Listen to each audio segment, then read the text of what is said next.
Subscribe to effing interesting things. Imagine a spy so stealthy it could stroll right past guards on four furry paws. In the 1960s, the CIA launched Project Acoustic Kitty, aiming to turn an ordinary cat into a living surveillance device. They surgically implanted a microphone, battery, and antenna into the cat, hoping it could eavesdrop on Soviet conversations. The first mission was a disaster.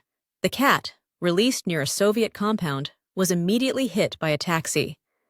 The project cost millions and was ultimately abandoned, proving truth can be stranger than fiction.